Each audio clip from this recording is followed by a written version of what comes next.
Hello दोस्तों। राजा महाराजा की कहानियों की सीरीज में आज हम एक बहुत ही दिलचस्प और रोचक कहानी सुनने वाले हैं। बहुत समय पहले की बात है। अनंतपुर नामक एक विशाल और समृद्ध राज्य था, जहाँ के राजा का नाम वीरमदेव था।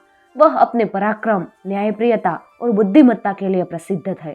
उनके शासन में प्रजा सुखी और समृद्ध थी।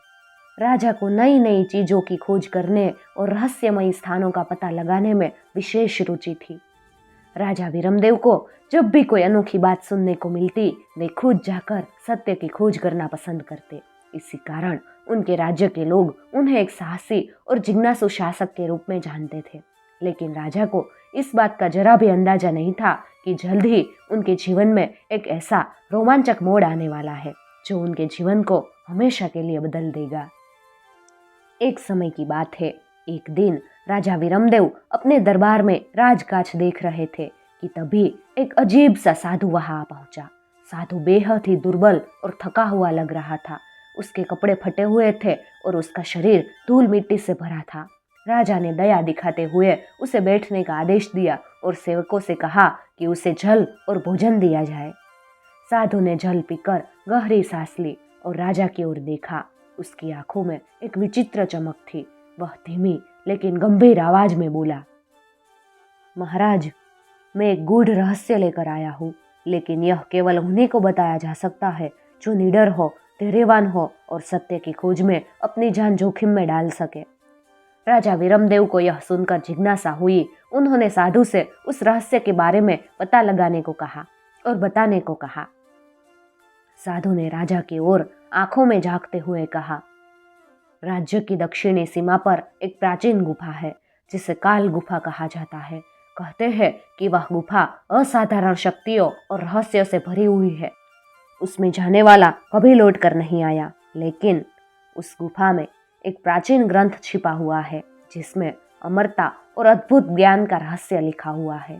राजा वीरमदेव को यह सुनकर और अधिक जिज्ञासा हुई। वे उस ग्रंथ के बारे में जानना चाहते थे।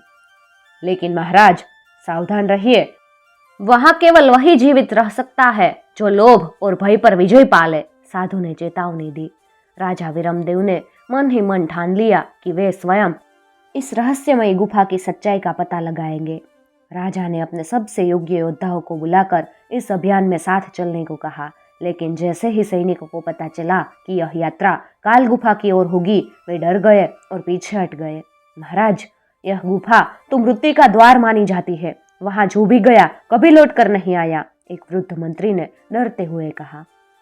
लेकिन राजा वीरमदेव निडर थे। उन्होंने तय किया कि वे अकेले ही इस अभियान पर निकलेंगे। उन्होंने अपनी सबसे धारदार तलवार, धनुष और तीर लिए और अपने तेज घोड़े पर सवार होकर गहरे जंगल की ओर निकल पड़े। जैसे जैसे राजा जंगल में आगे बढ़े, उन्हें महसूस हुआ कि कोई उनकी गतिविधियों पर नजर रख रहा है। पक्षी असामान्य रूप से चुप थे और वातावरण में एक अजीब सी ठंडक थी। अचानक झाड़ियों के बीच में से एक भयंकर सिंह प्रकट हुआ, लेकिन यह कोई साधारण सिंह नहीं था। उसकी आंखें रक्त सी लाल थी और उसकी देह से हल्की सी धुंध उठ रही थी, मानो वह कोई मायावी प्राणी हो। राजा ने तलवार निकाल ली। सिंह ने जोर से दहाड़ते हुए उन पर झपटा मारा। राजा ने पूरी शक्ति से वार किया, लेकिन तलवार सिंह के शरीर से टकराते ही अदृश्य हो गई। राजा को समझ में आ गया कि यह कोई सामान्य युद्ध नहीं है, बल्कि यह उनकी परीक्षा थी। उन्होंने अपने भीतर की शक्ति पर ध्यान केंद्रित किया और सिंह के भयावह रूप की ओर बिना डरे देखा। अचानक से सिंह एक प्रकाश में बदलकर गायब हो गया। राजा की हिम्मत और धैर्य ने पहली बाधा को पार कर लिया था। घंटों की यात्रा के बाद राजा वीरमदेव का काल गुफा के द्वार पर पहुंचे। गुफा का प्रवेश द्वार विशाल पत्थरों से ढका हुआ था और उसके ऊपर एक शिला पर लेख लिखा था, जो लोभ से आए वह विनाश को पाए, जो ज्ञान की खोज में आए वह सत्य को पाए। राजा ने ध्यान से इन शब्दों को पढ़ा और भीतर प्रवेश किया। गुफा के अंदर अंधकार और सन्नाटा था। उन्होंने अपनी मशाल जलाई और धीरे धीरे आगे बढ़े। गुफा के भीतर सोने, चांदी और हीरे जवाहरात के ढेर लगे थे, लेकिन राजा वीरमदेव को इन चीजों में कोई रुचि नहीं थी। वे केवल उस ग्रंथ की तलाश में थे। अंततः उन्होंने एक ऊंची पत्थर की वेदी देखी जिस पर एक प्राचीन ग्रंथ रखा था।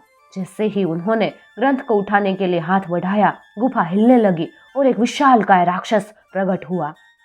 हे मनुष्य, यह ग्रंथ केवल उन्हीं के लिए है जो सत्य की खोज में है। यदि तुम लोभी हो तो तुम्हारा अंत निश्चित है, राक्षस ने गरजते हुए कहा। राजा ने निडर होकर उत्तर दिया, मैं केवल ज्ञान चाहता हूँ, खजाना नहीं। राक्षस ने राजा की परीक्षा लेने के लिए कठिन पहेलियां पूछी। राजा ने अपनी बुद्धि और विवेक से सभी पहेलियों का सही उत्तर दिया। अंततः राक्षस प्रसन्न हुआ और बोला, राजन, तुम सच्चे ज्ञानी हो, यह ग्रंथ अब तुम्हारा हुआ। इतना कहकर राक्षस अदृश्य हो गया। राजा वीरमदेव ने ग्रंथ को उठाया और गुफा से बाहर आ गए। जब वे महल पहुंचे तो उन्होंने ग्रंथ का अध्ययन किया और उसमें लिखे ज्ञान को अपने राज्य में लागू किया। इस ग्रंथ में कृषि, स्वास्थ्य, औषधि, ज्योतिष, राजनीति और युद्ध कला के अद्भुत रहस्य छिपे थे। राजा ने इस ज्ञान से अपने राज्य को और भी समृद्ध बना दिया। अनंतपुर राज्य पूरे विश्व में अपने महान और शक्तिशाली बन गया। यह कहानी हमें सिखाती है कि लालच विनाश की ओर ले जाती है, जबकि ज्ञान और सत्य की खोज करने वाले को सच्ची सफलता प्राप्त होती है। दोस्तों, अगर आपको हमारी कहानी अच्छी लगी हो तो हमारी चैनल को जरूर सब्सक्राइब कर लीजिएगा, ताकि आने वाले नए वीडियोस की नोटिफिकेशन सबसे पहले आपको मिल सके, जिससे ऐसी ही नई नई कहानियां आप सुनते रहें।